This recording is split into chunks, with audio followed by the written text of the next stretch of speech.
अजय सिंह, उसने एक डब्बा लेके अपने रिश्तेदार को यूनिवर्सिटी में दे दिया। 7 साल से पिताजी उस घर में कोई औलाद नहीं थी और उस परिवार ने वो डब्बा लिया। पिताजी बैंड ने अभी एमएसजी का सामान खाया और वो 3 दिन में ही उसकी रिपोर्ट, पिताजी वो बैंड प्रेग्नेंट होगी पिताजी आप जी की रहमत से।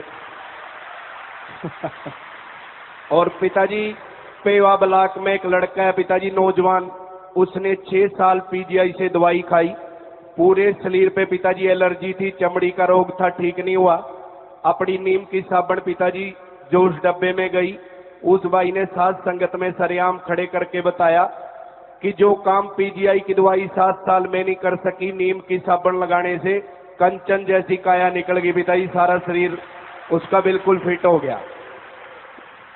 तो पिताजी आप जी की रहमत से करिश्मे तो इतने हैं घर घर में, जिस घर में जी भी डब्बा बिल्कुल बिल्कुल जो आप कह रहे हो बिल्कुल सच्ची बात। कल 45 मेंबर हिमाचल और पंजाब के हमें मिल रहे थे। उन्होंने बताया कि ऑस्ट्रेलिया से कोई आदमी आया, कहाँ की बात थी हमें याद नहीं, कहने लगे पिताजी उसका चेकअप किया गया तो डॉक्टर कहने लगा तूने कोई जहरीली चीज खाई है।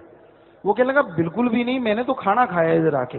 वो कहता नहीं नहीं तूने जहरीली चीज कोई खाई है। चेक किया तो उसके पेट में इन्फेक्शन काफी कुछ था। तो वो कहता फिर मैं अब क्या करूं, पीजीआई की बात है या ऑल इंडिया इंस्टीट्यूट दिल्ली की। वो कहने लगा अगर तूने यहाँ रहना है, तेरे पेट में इन्फेक्शन है, तो ऑर्गेनिक एमएसजी के प्रोडक्ट्स खाना तो बचेगा, वरना मुश्किल है। तो यानी डॉक्टरों ने भी खुद खा के आगे बताना शुरू कर दिया। और एक शायद फरीदकोट की बात थी या कहाँ की, पंजाब वाला कोई बैठा तो वो बताएगा, अगर कल जो सुना रहे थे कि वहाँ एक लड़की थी, उसकी बेटी थी और उसके बहुत एलर्जी थी या क्या चक्कर था, कुछ बताया था कल हमें, क्या था उसको? जी पिताजी मुक्तसर की थी जी लड़की। मुक्तसर की? हाँ जी हाँ जी। और उसको क्या था बीमारी? एलर्जी थी पिताजी। तो उसको बहुत ज्यादा एलर्जी थी। डॉक्टरों से जवाब मिला, नहीं ठीक हो रही थी ये कहने लगे। और कहने लगे वो आदमी एमएसजी प्रोडक्ट्स की दुकान पे जो खुले हुए हैं वहां पे आया और कहने लगा यार मुझे सफेद चीज चाहिए खाने वाली कुछ। वो कहने लगे खाने वाली, छोटी बच्ची है, ऐसा तो हमारे पास कुछ भी नहीं है। तो फिर भी उन्होंने देखा चीनी है या मिश्री है। कहने लगा नहीं नहीं नहीं नहीं, कहते आप ऐसे क्यों मांग रहे हो? उसने नाम नहीं लिया हुआ था। वो सज्जन कहने लगा आपके गुरुजी आए थे रात मेरे सपने में और मुझे कह के गए हैं कि कोई सफेद चीज ले आ तो तेरी बेटी ठीक हो जाएगी। कहता मैं वो भूल गया कौन सी चीज थी। और जब वो ढूंढते ढूंढते कोई सेवादार बहन थी वहां, वो कहने लगी कि ये साबुन है सफेद रंग की। कहता हाँ हाँ ये दे दो। तो वो साबुन ले गया। 3 दिन के बाद वो फिर आया और कहने लगा कि मुझे तो सारा ही सामान दे दो, क्योंकि मैंने 3 दिन बेटी के लगाया और मेरी बेटी बिल्कुल 100% ठीक है।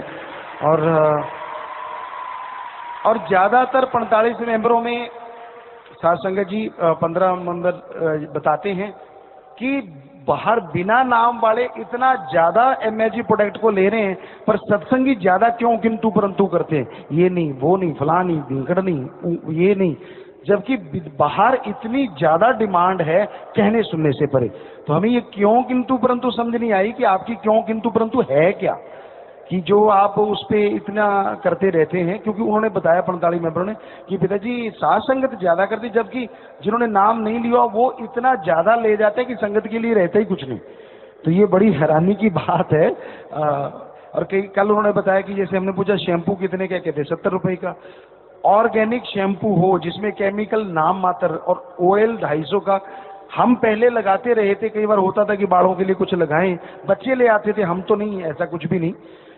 तो कई बार वो शैम्पू ऐसा भी लाते थे जो 3-3 हजार का 4-4 हजार का होता था, ऑर्गेनिक कहलाता था, लेकिन उससे हुआ कुछ भी नहीं।